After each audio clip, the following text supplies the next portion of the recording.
الله أكبر الله أكبر الله أكبر الله أكبر أشهد أن لا إله إلا الله أشهد أن لا إله إلا الله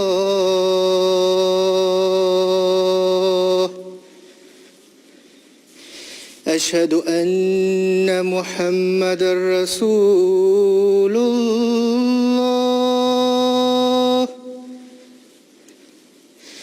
أشهد أن محمدا رسول الله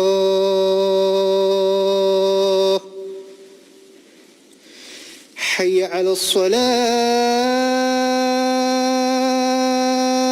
الصلاة حي على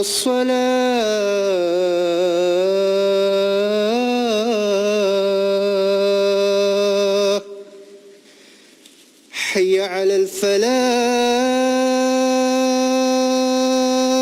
الفلاح حي على الفلاح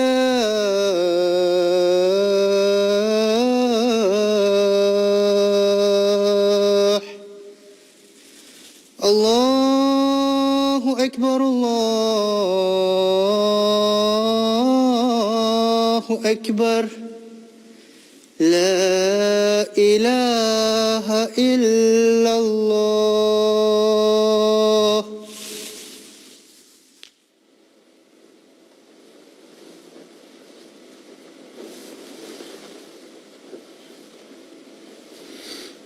السلام علیکم ورحمۃ اللہ.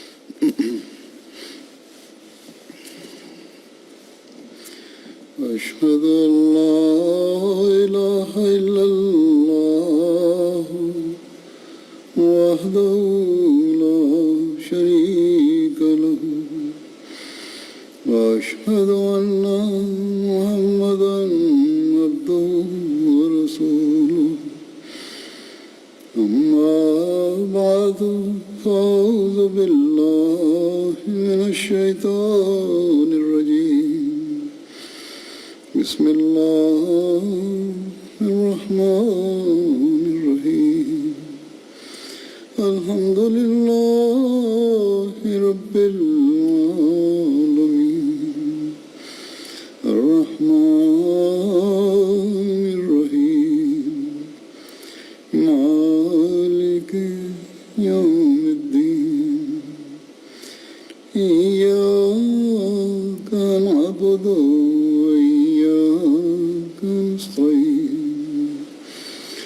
اهدنا الصراط المستقيم صراط الذين أنعمت عليهم غير المغضوب عليهم ولا الضالين. آج بدری صحابہ میں سے حضرت معاذ بن حارث کا میں ذکر کروں گا. حضرت معاذ کا تعلق انصار کے قبیلہ خزرج کی شاخ بن مالک بن نجار سے تھا. حضرت معاذ کے والد کا نام حارث بن رفاعہ تھا. ان کی والدہ کا نام افرا بنت عبید تھا. حضرت معوذ اور حضرت عوف ان کے بھائی تھے. یہ تینوں بھائی اپنے والد کے علاوہ اپنی والدہ کی طرف بھی منسوب ہوتے تھے اور ان تینوں کو بنو افرا بھی کہا جاتا تھا۔ حضرت معاذ اور ان کے دو بھائی حضرت عوف اور حضرت معوذ غزوہ بدر میں شامل ہوئے۔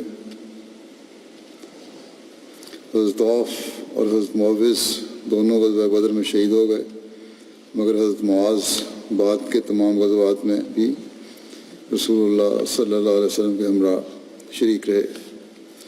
ایک روایت کے مطابق حضرت معاذ بن حارث اور حضرت رافع بن مالک زرقی ان اولین انصار میں سے ہیں جو حضور اکرم پر مکے میں ایمان لائے تھے، اور حضرت معاذ ان 8 انصار میں شامل ہیں جو آن حضرت صلی اللہ علیہ وسلم پر بیعت عقبہ اولیٰ کے موقع پر مکے میں ایمان لائے۔ اسی طرح بیعت عقبہ ثانیہ میں بھی حضرت معاذ حاضر تھے۔ حضرت معمر بن حارث جب مکے سے ہجرت کر کے مدینہ پہنچے تو نبی کریم صلی اللہ علیہ وسلم نے ان کے اور حضرت معاذ بن حارث کے درمیان مواخات قائم فرمائی۔ ابو جہل کے قتل کی تفصیل وہ پہلے گزشتہ سال کے خطبے میں بیان ہو چکی ہے کچھ حد تک، لیکن یہاں بھی یہ بیان کرتا ہوں، یہ بھی ضروری ہے کیونکہ ان کا حضرت معاذ سے بھی اس کا تعلق ہے، اور یہ بخاری کی روایات ہیں جو بیان کروں گا، اور خلاصہ تو ان کا بیان نہیں ہو سکتا، بخاری کی پوری روایت ہی پڑھنی ہوگی۔ صالح بن ابراہیم اپنے دادا حضرت عبد الرحمن بن عوف سے روایت کرتے ہیں کہ انہوں نے بتایا کہ میں بدر کی لڑائی میں صف میں کھڑا تھا کہ میں نے اپنے دائیں بائیں نظر ڈالی تو کیا دیکھتا ہوں کہ 2 انصاری لڑکے ہیں، ان کی عمریں چھوٹی ہیں۔ میں نے آرزو کی کہ کاش میں ایسے لوگوں کے درمیان ہوتا جو ان سے زیادہ جوان اور تنومند ہوتے۔ اتنے میں ان میں سے ایک نے مجھے ہاتھ سے دبا کر پوچھا کہ چچا کیا آپ ابو جہل کو پہچانتے ہیں؟ میں نے کہا ہاں بھتیجے، تمہیں اس سے کیا کام ہے؟ اس نے کہا مجھے بتلایا گیا ہے کہ وہ رسول اللہ صلی اللہ علیہ وسلم کو گالیاں دیتا ہے، اور اس ذات کی قسم ہے جس کے ہاتھ میں میری جان ہے، اگر میں اس کو دیکھ پاؤں تو میری آنکھ اس کی آنکھ سے جدا نہ ہوگی جب تک ہم دونوں میں سے وہ نہ مر جائے جس کی مدت پہلے مقدر ہے۔ مجھے اس سے تعجب ہوا، کہتے ہیں مجھے اس سے بڑا تعجب ہوا۔ حضرت عبد الرحمن بن عوف نے کہا مجھے بڑا تعجب ہوا۔ پھر دوسرے نے مجھے ہاتھ سے دبایا، دوسری طرف کھڑا تھا، اور اس نے بھی مجھے اسی طرح پوچھا۔ ابھی تھوڑا عرصہ گزرا ہوگا کہ میں نے ابو جہل کو لوگوں میں چکر لگاتے دیکھا۔ میں نے کہا دیکھو یہ ہے وہ تمہارا ساتھی جس کے متعلق تم نے مجھ سے دریافت کیا تھا۔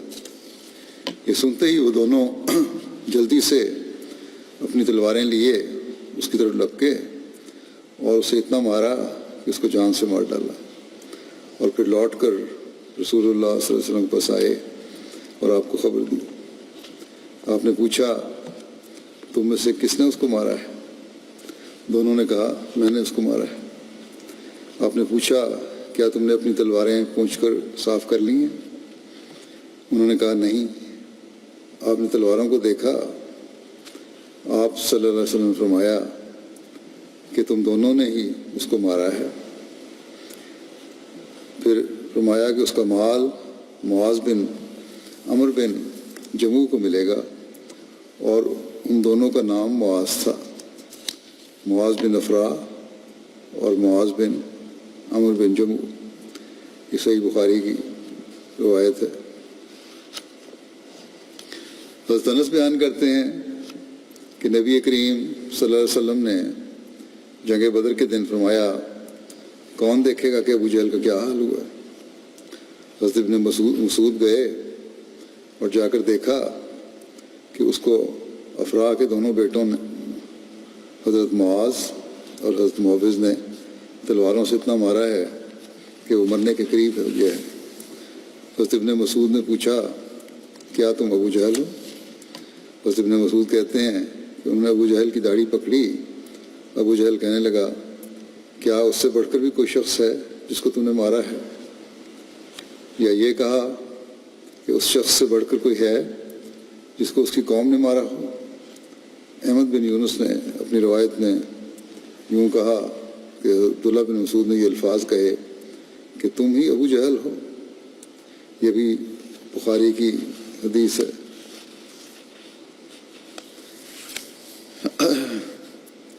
سید زین العابدین ولی اللہ شاہ صاحب بخاری کی روایت جو ہے اس حدیث کی شرح میں درج کرتے ہیں کہ بعض روایات میں ہے کہ افراح کے دو بیٹوں معوذ اور معاذ نے ابو جہل کو موت کے قریب پہنچا دیا تھا.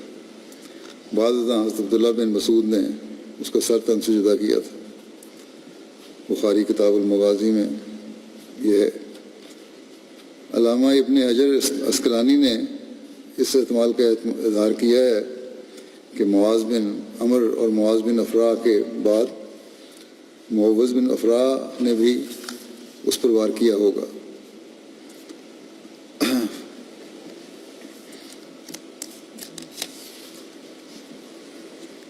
غزوہ بدر کے موقع پر ابو جہل کے قتل میں کون کون شریک تھا اس کے بارے میں ایک جگہ تفصیل یوں ملتی ہے.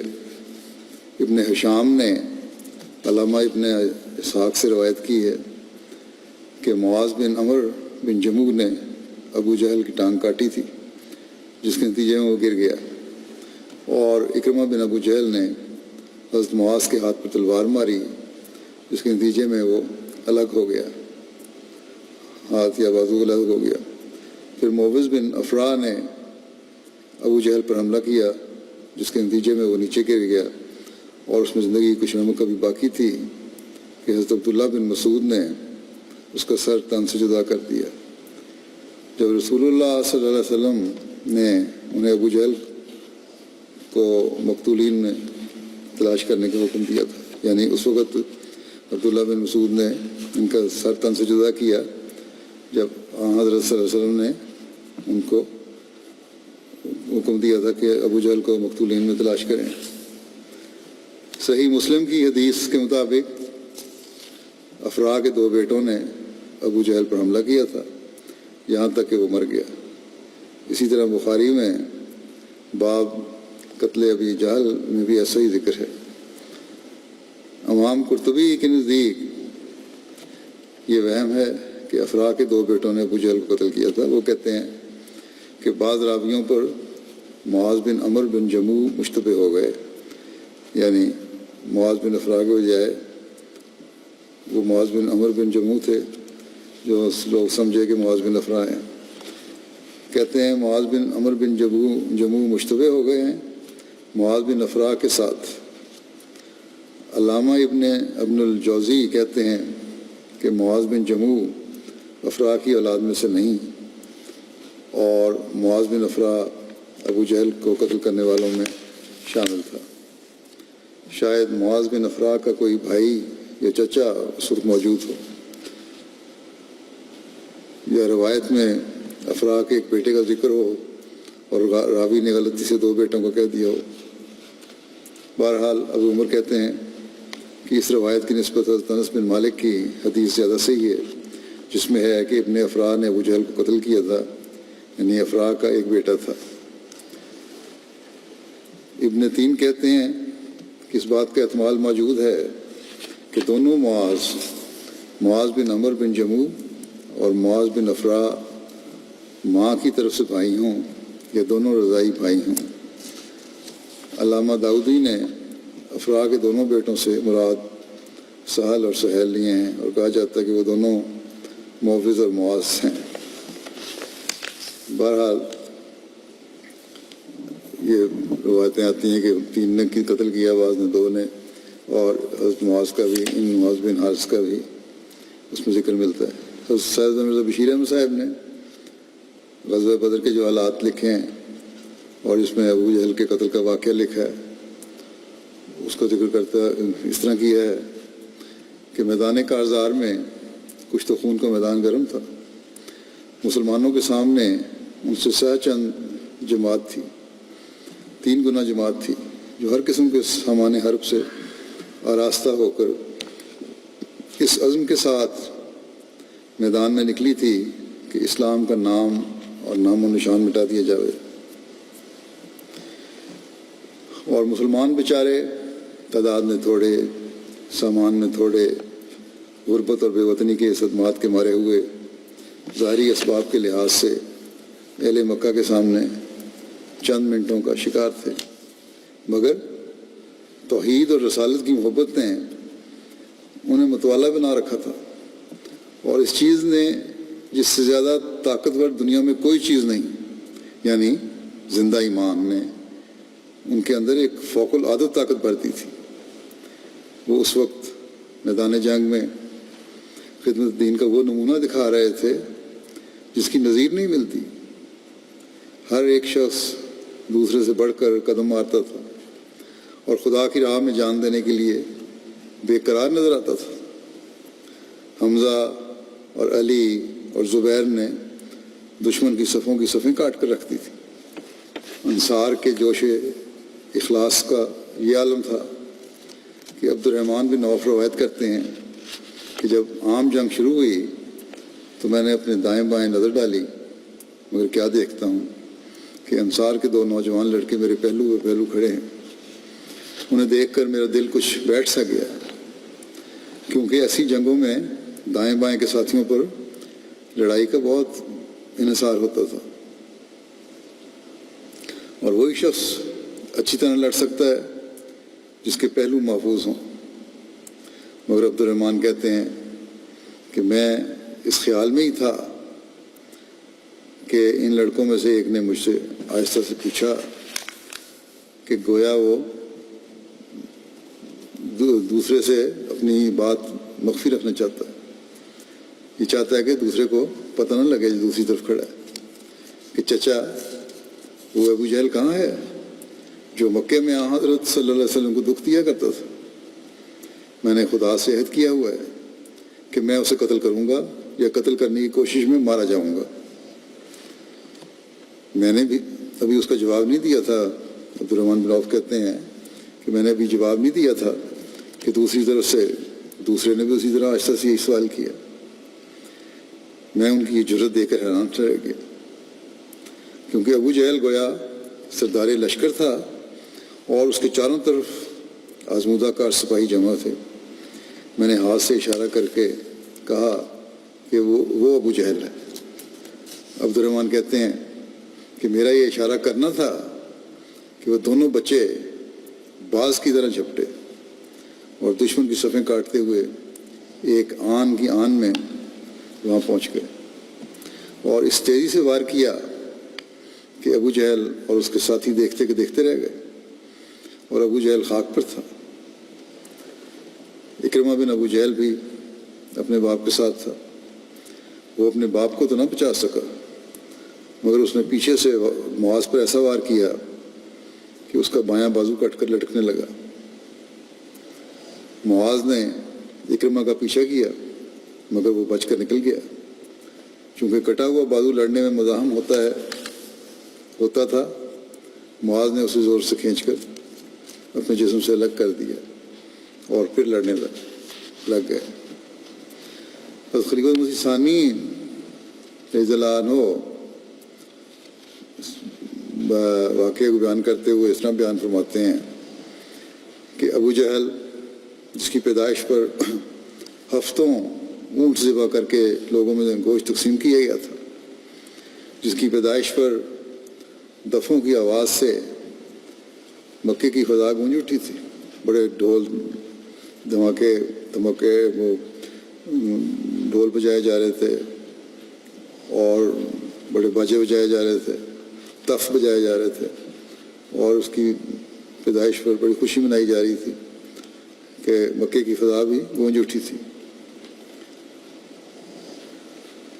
پھر آگے لکھتے ہیں کہ بدر کی لڑائی میں جب مارا جاتا ہے تو 15 سال کے 2 انصاری چھوکرے تھے جنہوں نے اسے زخمی کیا تھا۔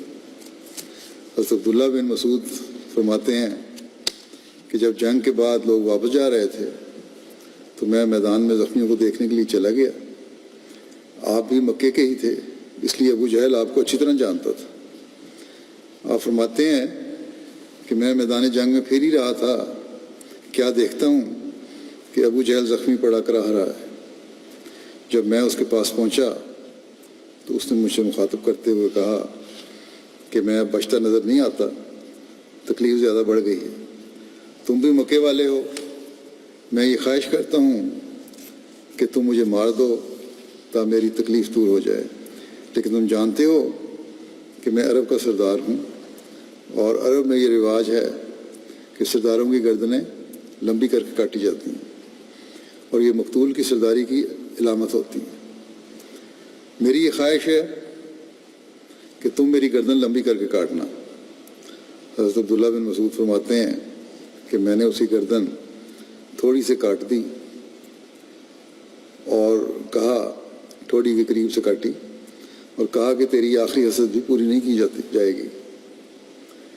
اب انجام کے لحاظ سے دیکھو تو ابو جہل کی موت کتنی ذلت کی موت تھی، جس کی گردن اپنی زندگی میں ہمیشہ اونچی رہا کرتی تھی. وفات کے وقت اس کی گردن تھوڑی سے کاٹی گئی اور اس کی آخری حسرت بھی پوری نہ ہوئی.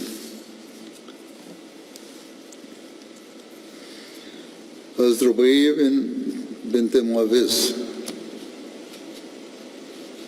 سے مروی ہے کہ میرے چچا حضرت معاذ بن افرا نے مجھے کچھ تر و تازہ کھجوریں دیں.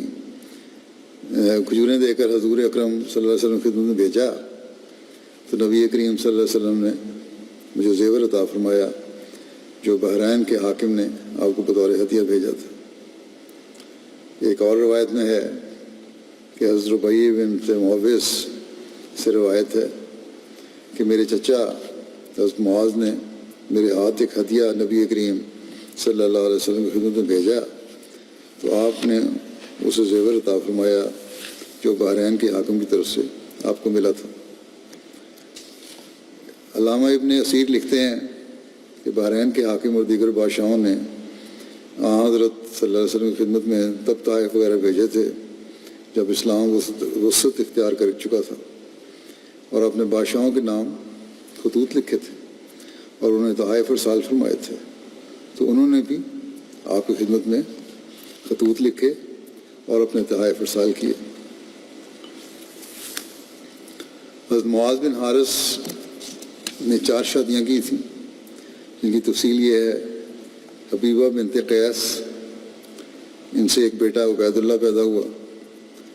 حارث بنت صبرہ، ان سے حارث، دوسری شادی حارث بنت صبرہ سے تھی، ان سے حارث، اوف، سلمہ، عبداللہ اور رملہ پیدا ہوئے. عبداللہ بنت نمیر تیسری بیوی تھیں، ان سے ابراہیم اور عائشہ پیدا ہوئے. ثابت، رملہ بنت حارث چوتھی تھیں، ان سے سارہ پیدا ہوئی.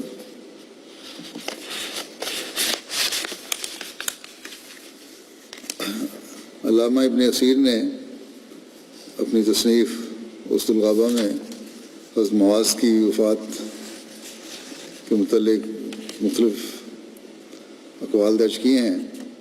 ایک قول کے مطابق حضرت معاذ رضی اللہ عنہ غزوہ بدر میں زخمی ہوئے اور مدینہ واپس آنے کے بعد ان زخموں کی وجہ سے ان کی وفات ہوئی.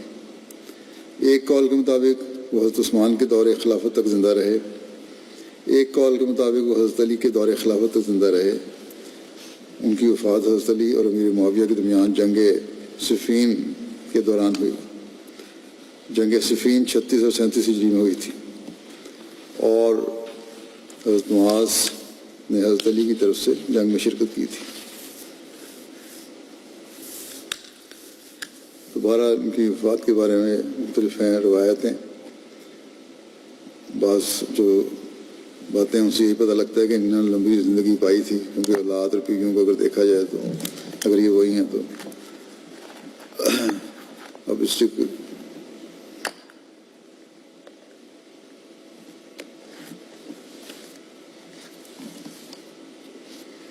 یہ صحابی کے ذکر کے بعد میں اب ذکر کروں گا مکرم رانا نعیم الدین صاحب مکرم فیروز الدین منشی صاحب کا، جن کی 19 اپریل 2020 کو وفات ہوئی تھی۔ انا للہ و انا الیہ راجعون۔ بڑے عرصے سے بیمار تھے، مختلف عوارض سے، کئی دفعہ اسپتال جاتے تھے، ڈاکٹر کہتے تھے اب وقت آخری ہے، پھر اللہ تعالیٰ فضل فرما دیتا تھا، ٹھیک ہو کے آ جاتے تھے، اور جب بھی ٹھیک ہوتے تھے، چلنے کے قابل ہوتے تھے، یہاں بھی آ جایا کرتے تھے مسجد میں۔ تو بہرحال یہ آخری بیماری ان کی جان لیوا ثابت ہوئی اور ان کی وفات ہوئی۔ رانا صاحب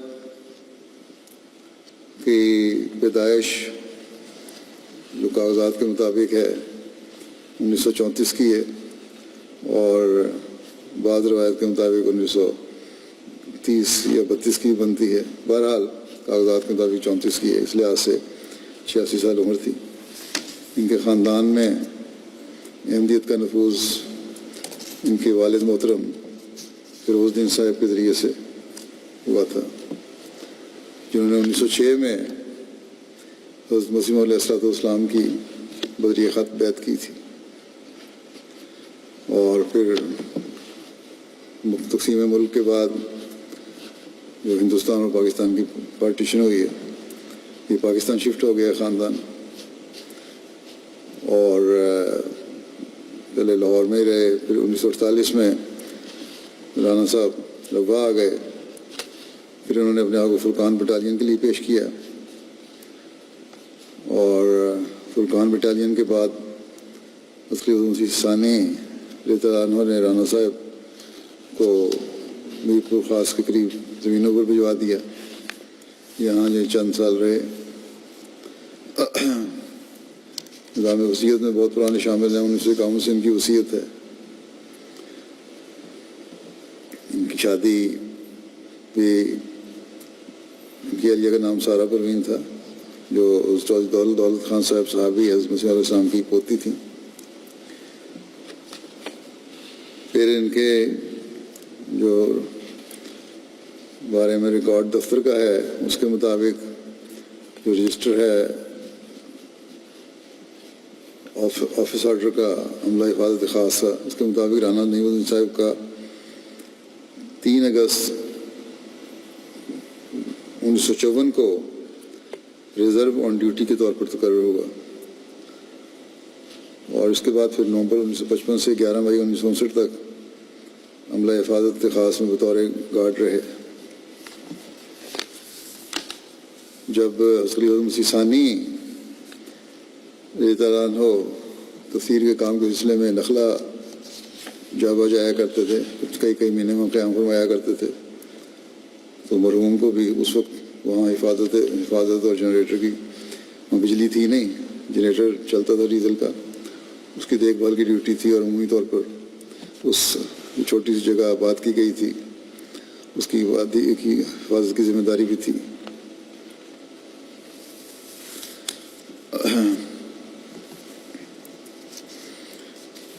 رفیع دفتر وصیت کے ریکارڈ کے مطابق 1978 میں عملہ حفاظت سے فارغ ہوئے، اور پھر ہڑپا ضلع ساہیوال چلے گئے، اور بعض ساہیوال مسجد میں بطور خاتم مسجد خدمت کرتے رہے۔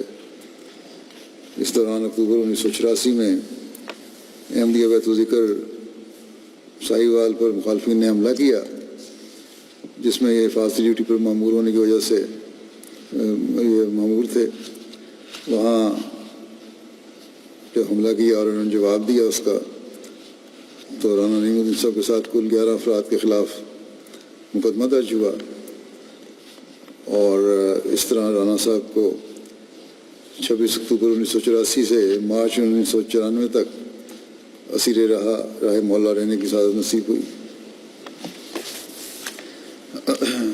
پولیس نے یہ حملہ آوروں کے خلاف کارروائی کرنے کے بجائے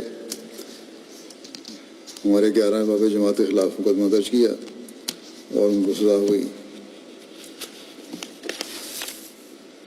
یہ کیس جو تھا وہ ملٹری کورٹ کو ریفر کر دیا گیا۔ خاص عدالت تھی ضیاء الحق کے زمانے کی، جہاں 16 فروری 85 سے باقاعدہ سماعت شروع ہوئی اور جون 1985 تک یہ سماعت جاری رہی،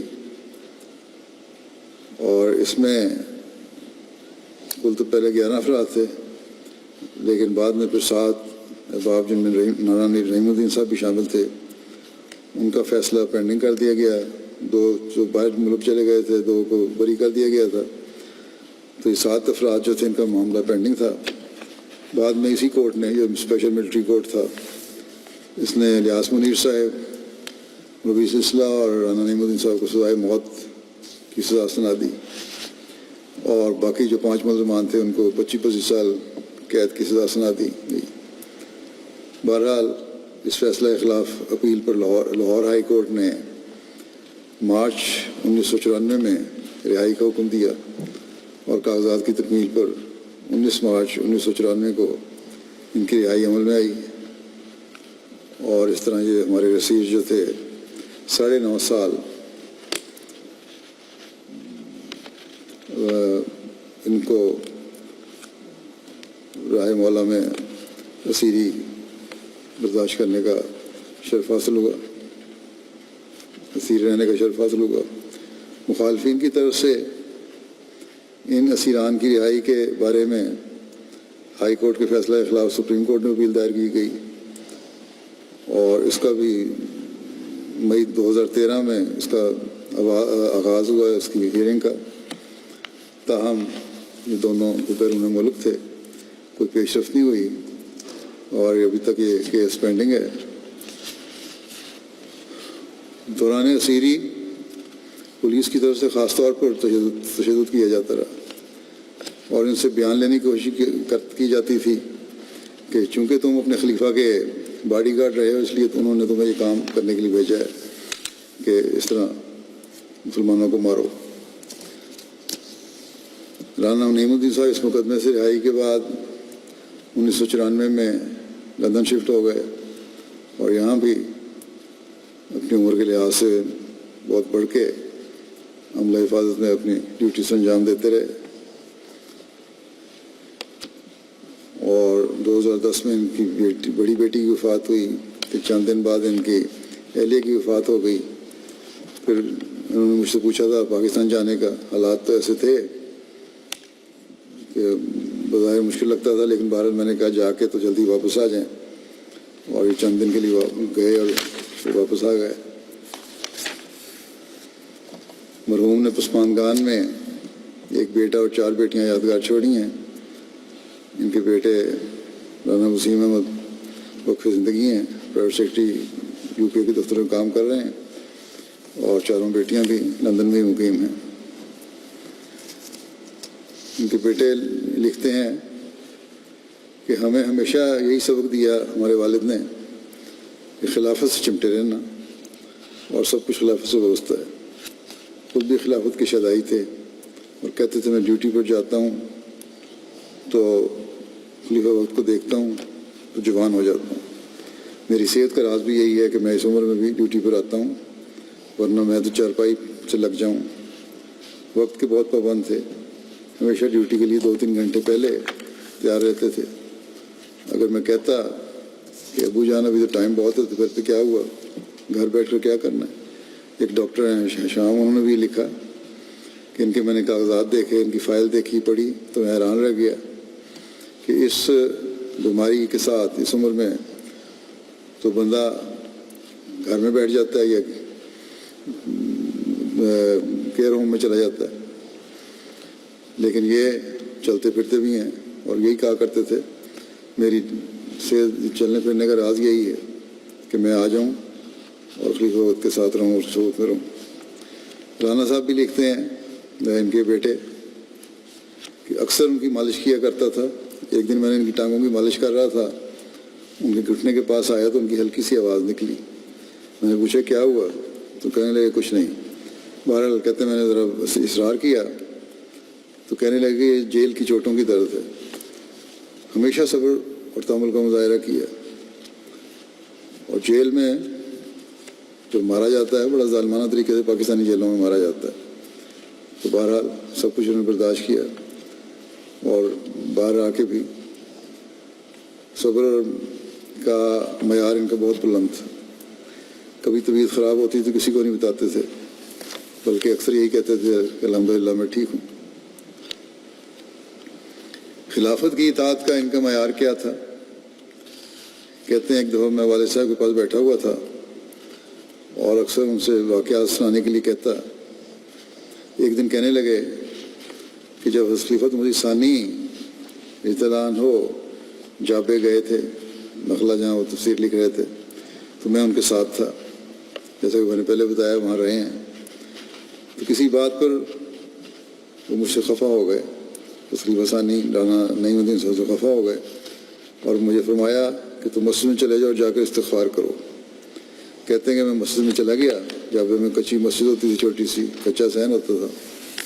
مسجد کے صحن میں بیٹھ کر استغفار کرنے لگ گیا. اتنے میں تیز آندھی آئی اور بارش شروع ہو گئی، مگر میں اپنی جگہ پہ بیٹھا استغفار کرتا رہا.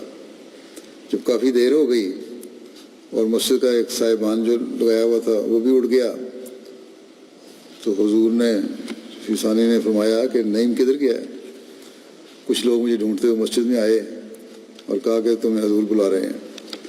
جب میں حضور کی خدمت میں حاضر ہوا، خلیفہ ثانی کی خدمت میں، تو خلیفہ ثانی نے فرمایا کہ مجھے پتا تھا کہ تم ادھر ہی بیٹھے ہو گئے، جاؤ میں نے تمہیں معاف کیا. پھر یہ لکھتے ہیں ان کے حوالے سے ان کے بیٹے ہی کہ جب خلیفہ ثانی نے تفسیر لکھنی شروع کی تھی، اس وقت والد صاحب کو ان کے پاس رہ کر خدمت کا موقع ملا اور اپنی اس کا اظہار کیا کرتے تھے، خوشی کا اظہار کرتے تھے.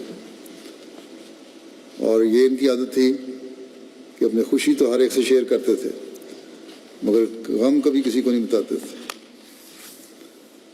پھر ان کی خوبیوں میں لکھتے ہیں نہایت شفیق باپ تھے اور سچے دوست تھے.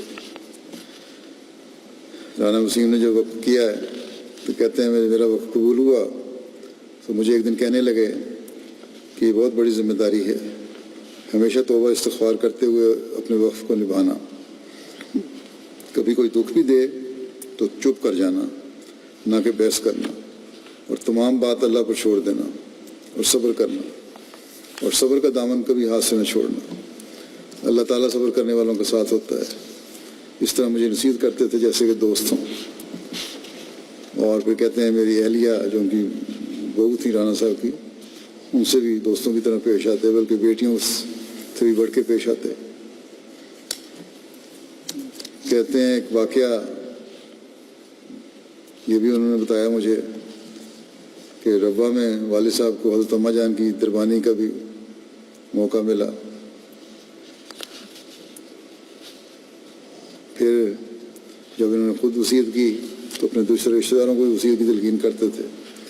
چندے کی بے انتہا پابندی کرتے تھے. ہر مہینے کی پہلی تاریخ کو چندہ ادا کرتے، اس کے بعد باقی خرچ کرتے تھے. ہمیشہ خاموشی سے بہت سے لوگوں کی مالی مدد کرتے تھے، کبھی کسی سے اس کا ذکر نہیں کیا کرتے. ان کی بیٹیاں بیان کرتی ہیں کہ خلافت سے تو ابا جان کا تعلق ایسا تھا کہ رشک آتا تھا. خلافت سے محبت تو ان کی رگ رگ میں تھی. ہمیشہ جب بھی خلیفہ وقت کا ذکر ہوتا تو آنکھیں نم ہو جاتی.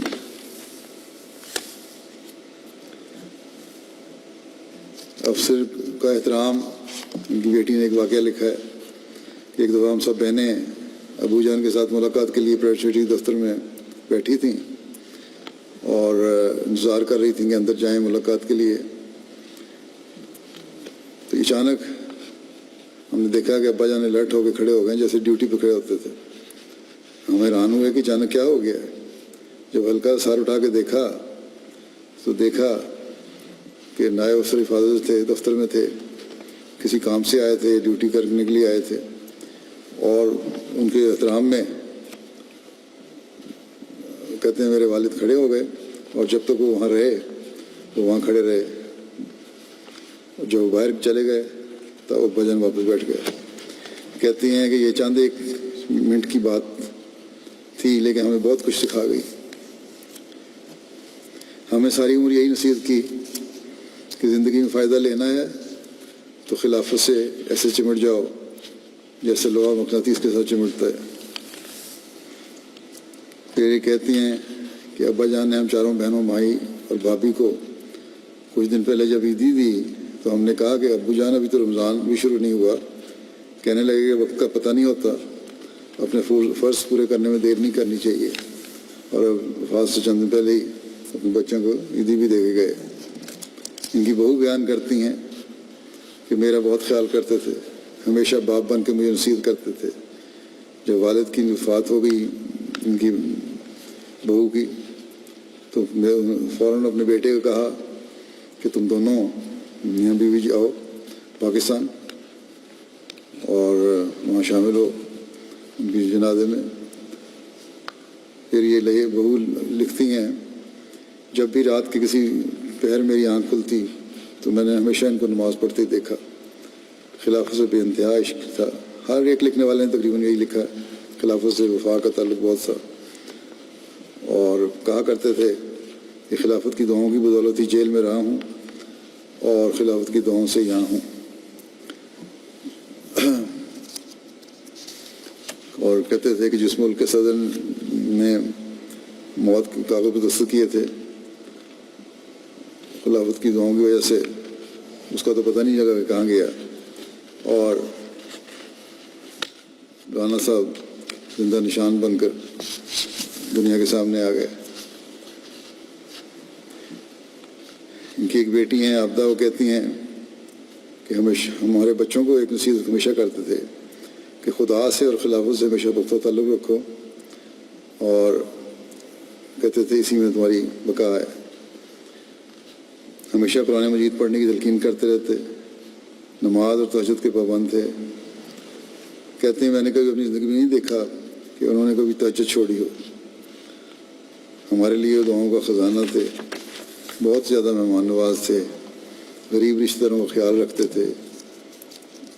اپنے والد اور رانا صاحب اپنی والد اور والدہ کا اور پھر اپنی اہلیہ کا بھی مرحومہ کا وفات کے بعد چندہ باقاعدگی سے ادا کیا کرتے تھے۔ کہتی ہیں ایک شعر میں نے ان کو ہمیشہ اونچی آواز میں پڑھتے دیکھا ہے، سنا ہے کہ ہو فضل تیرا یا رب یا کوئی ابتلا ہو، راضی ہیں ہم اسی میں جس میں تیری رضا ہو۔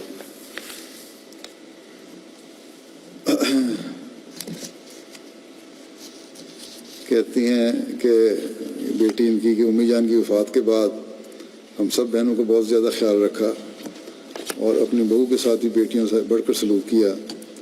جو بھی چیز لاتے یا جب عیدی وغیرہ دینی ہوتی تو پہلے بہو کو دیتے اور پھر ہم سب کو دیتے، اور ہمیشہ کہتے کہ کسی کی بیٹی کو گھر لائے ہیں تو زیادہ خیال رکھنا ہے، میں نے خدا کو جواب دینا ہے۔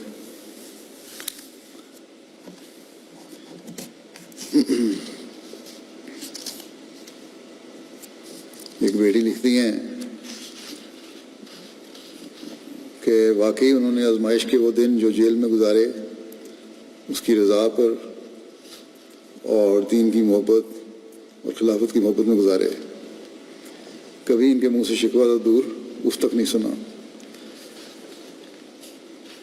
کہتے ہیں کہ نماز اور تہجد میں کبھی تاخیر نہیں کی، نہ بیماری میں ناغہ کیا۔ جیل میں تشدد کی وجہ سے گردے کی تکلیف ہو گئی جو آ کر زور پکڑ گئی تھی آخری زندگی میں، سانس کی تکلیف یا کوئی اور تکلیف میں بھی وہ بھی ساتھ تھی۔ کہتے ہیں کبھی ہم نے ان سے ایسے الفاظ نہیں دیکھے کہ جو بے چینی والے ہوں۔ ہمیشہ شکر الحمدللہ کے علاوہ ان کے منہ سے کوئی جملہ نہیں سنا۔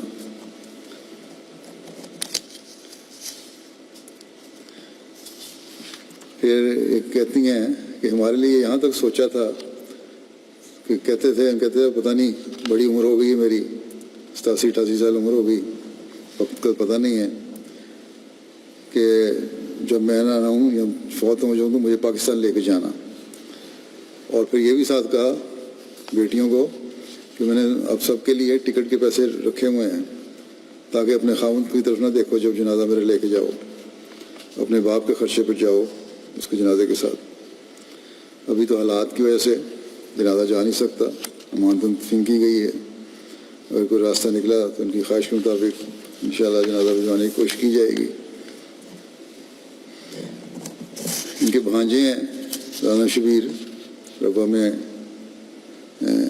طاہر ہاٹ میں، کہتے ہیں کہ ان کو اسیری کے دوران رانا صاحب کو کئی دفعہ ملاقات کا موقع ملا، اور جب بھی ان کو جیل میں سامان پہنچانے گئے تو ہمیں پریشانی ہوتی تھی، اور وہ اکثر ہمیں صبر اور دعا کی تلقین کرتے تھے، اور بڑی اعلیٰ پائے کے بزرگ تھے اور بڑے صبر کرنے والے انسان تھے۔ اسی طرح ان کی بھتیجی ہیں، وہ لکھتی ہیں کہ 1980 تک قصر خلافت میں رہتے تھے، اور جلسے پہ جب ہم جاتے تھے اور بعض وقت غیر احمدی فیملیاں بھی ایک دو ساتھ ہوتی تھیں، جلسے پھر عزیز مہمان دوست چلے جاتے تھے، تو ہمارے پپا جان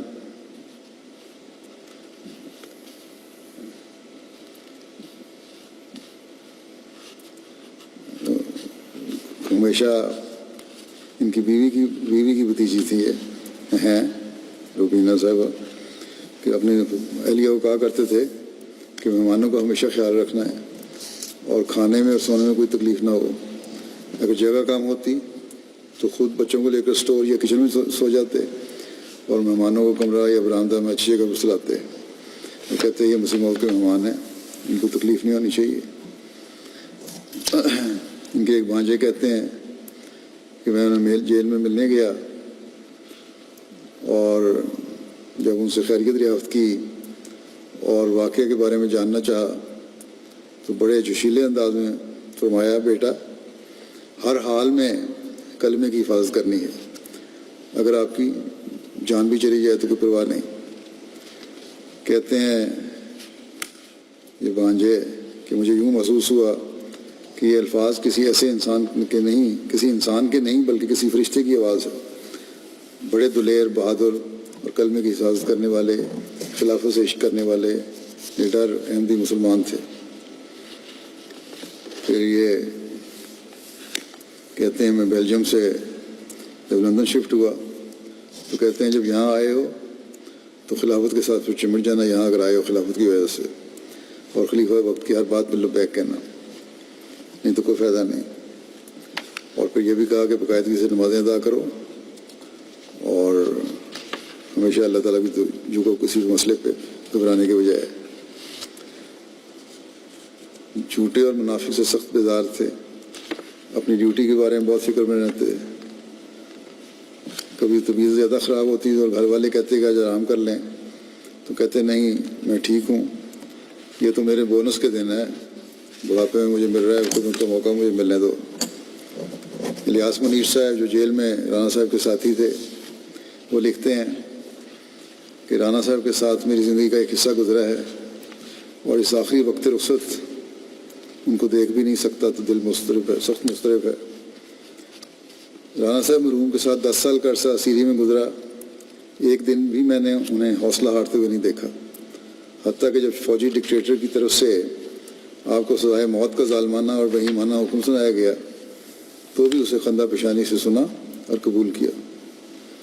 کثیر العیال تھے اور سبھی بچے چھوٹی عمروں کے تھے، ذریعہ معاش بھی کوئی خاص نہ تھا، مگر توکل تھا، خدمت دین کا جذبہ تھا، اور جماعت کی عزت کا فکر تھا، اور بس جب کبھی پریشان ہوتے تو یہی کہتے کہ ان کے ارادے بہت خطرناک ہیں، اللہ تعالیٰ ہی ہے جو ان سے محفوظ رکھے گا۔ پھر اللہ تعالیٰ نے بھی آپ کے کام سنوارے، بچوں کی شادیاں بھی دور سیری میں ہی ہو گئیں۔ الیاس منیر صاحب لکھتے ہیں واقعہ کا ذکر کرتے ہوئے کچھ مختصر سا، کہ جب بلوائیوں نے مسجد پر حملہ کر دیا اور کلمہ طیبہ اور آیات و احادیث کی بے حرمتی شروع کر دی، اس موقع کا وہ منظر کہتے ہیں مجھے نہیں بھولتا، جب آپ کو پہلی مرتبہ نہایت کڑکدار آواز میں للکارتے ہوئے سنا تھا کہ رانا صاحب نے کہا کہ تم کلمہ مٹانے والے کون ہوتے ہو، کون ہو تم کلمہ مٹانے والے؟ اور کہتے ہیں کہ اس سے پہلے میں نے کبھی ان کو اردو بولتے نہیں سنا تھا، لیکن اس وقت اردو میں بولے اور بڑی کڑکدار آواز میں بولے، اور اکیلے ہی 30-40 آدمیوں کو، حملہ آوروں کو پہلے مسجد کے کونوں میں چھپنے اور پھر دوڑنے پر مجبور کر دیا۔ پھر لکھتے ہیں کہ آپ نے نہ صرف یہ کارروائی نہایت شجاعت سے کی، بلکہ جب پولیس افسر نے پوچھا کہ یہ فائرنگ کس نے کی تھی تو ایک لمحہ بھی توقف نہ کیا اور فوراً آگے بڑھ کر کہا کہ میں نے کی ہے۔ اس کے بعد آپ پر مختلف انداز سے تشدد کیا گیا اور مجبور کرنے کی کوشش کی گئی کہ جماعتی عہدیداران کا نام لیں کہ ان کے کہنے پر انہوں نے یہ کارروائی کی ہے، مگر آفرین ہے اس شیر دل پر جس نے نظام جماعت پر ذرا برابر بھی آنچ نہیں آنے دی۔ اور حقیقت بھی یہی تھی، عہدیداران کو یہ علم تک نہ تھا کہ ان کے پاس اپنی ذاتی بندوق بھی ہے۔ پھر عدالت اور وہ بھی فوجی خصوصی عدالت کے سامنے بھی کسی قسم کے دباؤ میں نہیں آئے، زبانی اور تحریری طور پر صاف ضمیر کے ساتھ، جرأت اور بہادری کے ساتھ یہ اعتراف کیا کہ فائرنگ انہوں نے ہی کی تھی، اور آپ کی یہی بہادری اور شجاعت اور صاف گوئی اور سلسلے کے وقار و عزت کا جذبہ تھا کہ اللہ تعالیٰ نے بالآخر آپ کو سرخرو کیا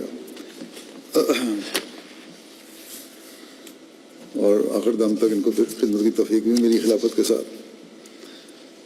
پھر نیاز منیر صاحب لکھتے ہیں دوران اسیری جب ان کے والد صاحب کو خلیفہ الرابع کے خط آتے، نہ خطبات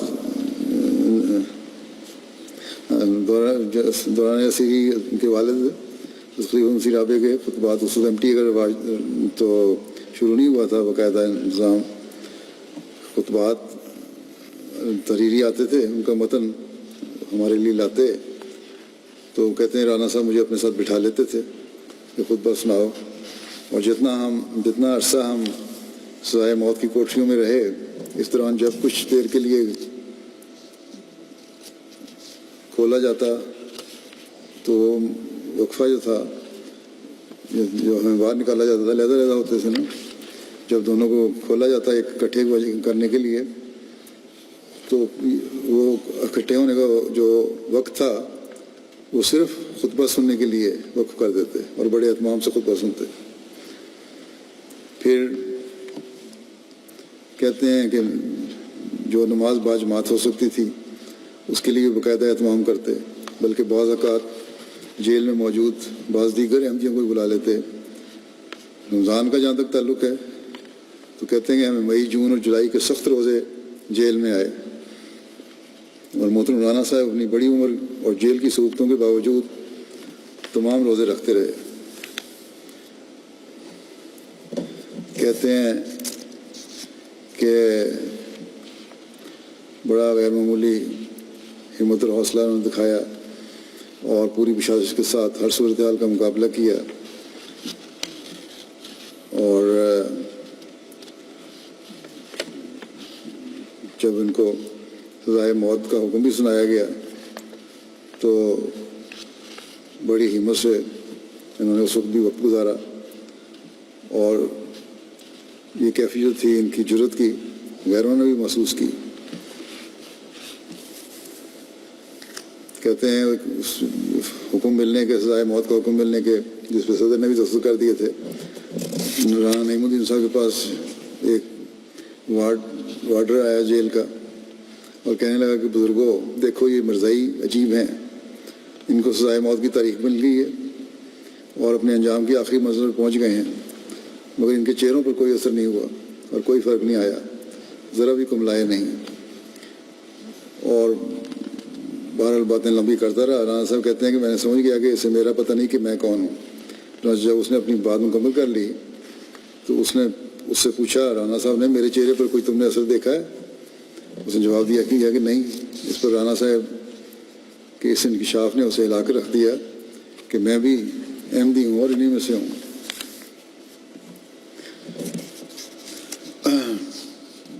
ایک آخر میں ایک خط بھی مسیح رابع کا پڑھتا ہوں جو رانا نعیم صاحب کو لکھا تھا 86 میں، ستمبر 86 میں خلیفہ رابع نے۔ اس کا کچھ حصہ یہ ہے کہ آپ کے خلوص پر ایک خطوط ملے، اعلیٰ ایمان کی جس مضبوط چٹان پر آپ کھڑے ہیں وہ قابل فخر ہے۔ اللہ والوں کو اعلیٰ مقام کے حاصل کرنے سے پہلے اس قسم کی دشوار گزار راہوں سے گزرنا ہی پڑتا ہے۔ آپ لوگوں کی سعادت پر رشک آتا ہے، درخت اپنے پھل سے جانا جاتا ہے۔ آپ لوگ ہی حضرت مسیح موعود علیہ السلام کے درخت کی سرسبز شاخیں اور شیریں پھل ہیں۔ اللہ تعالیٰ ضائع نہیں کرے گا۔ جماعت دعائیں کر رہی ہے، میری دعائیں بھی آپ کے لیے ہیں۔ امید ہے آپ نے میری تازہ نظم بھی سن لی ہوگی، ان میں آپ اور آپ جیسے مخلصین کے لیے ہی چاہتوں کا پیغام اور سلام ہے۔ اللہ تعالیٰ اپنے فرشتوں سے مدد کرے اور دشمن کے پنجے سے نجات بخشے۔ اللہ آپ کے ساتھ ہو۔ یہ خط لکھا تھا خلیفہ راوی نے مولانا صاحب کو۔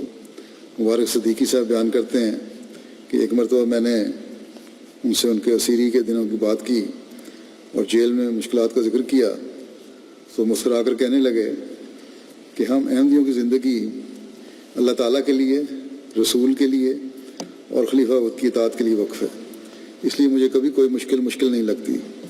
میں ہر حال میں اللہ کی رضا پر راضی رہنے والا ہوں۔ یقیناً وہ ہر حال میں آخر دم تک اللہ تعالیٰ کی رضا پر راضی رہے۔ جب بھی حال پوچھا، میں نے بھی ان کو پوچھا، الحمدللہ یہ کہتے رہے۔ ہسپتال سے آتے تھے، اگلے دن پہنچ جاتے تھے، کہتے تھے بالکل ٹھیک ہوں، اور بلکہ ساتھ ہی مجھے بھی دعائیں دیا کرتے تھے۔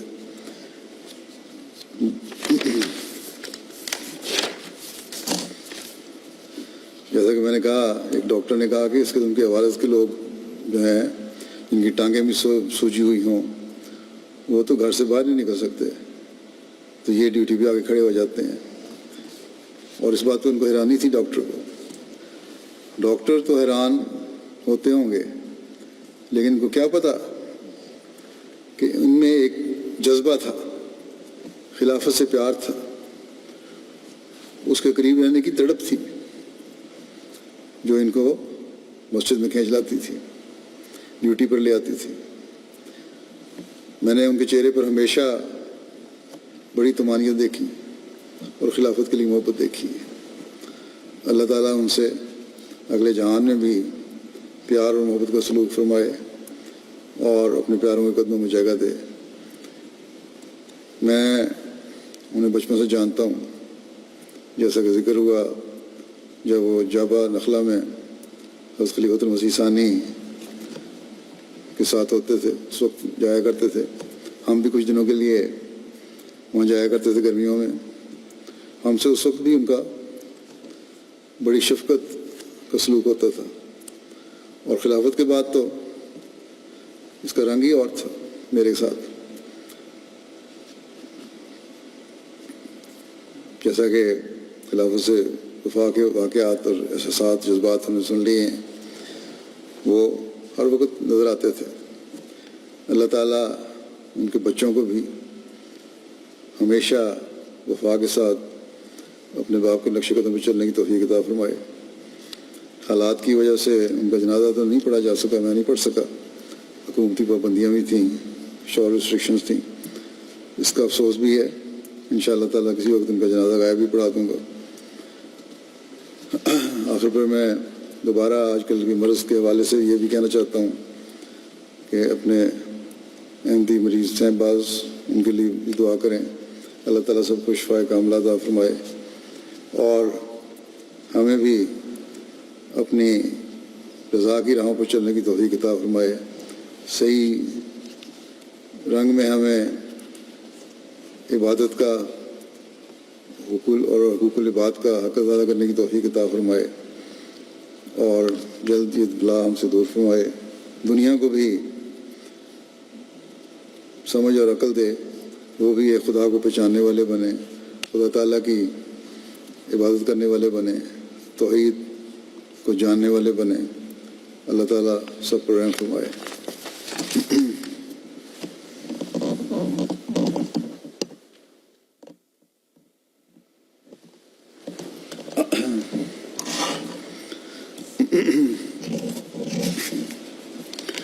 الحمد لله نحمده ونستعينه الحمد لله نحمده ونستعينه ونستغفره ونؤمن به ونتوكل عليه ونعوذ بالله من شرور أنفسنا ومن سيئات أعمالنا من يهده الله فلا مضل له ومن يضلله فلا هادي له ونشهد أن لا إله إلا الله ونشهد أن محمدا عباد الله رحمكم الله إن الله يأمر بالعدل والإحسان وإيتاء ذي القربى وينهى عن الفحشاء والمنكر والبغي يعظكم لعلكم تذكرون اذكروا الله يذكركم وادعوه يستجب لكم ولذكر الله أكبر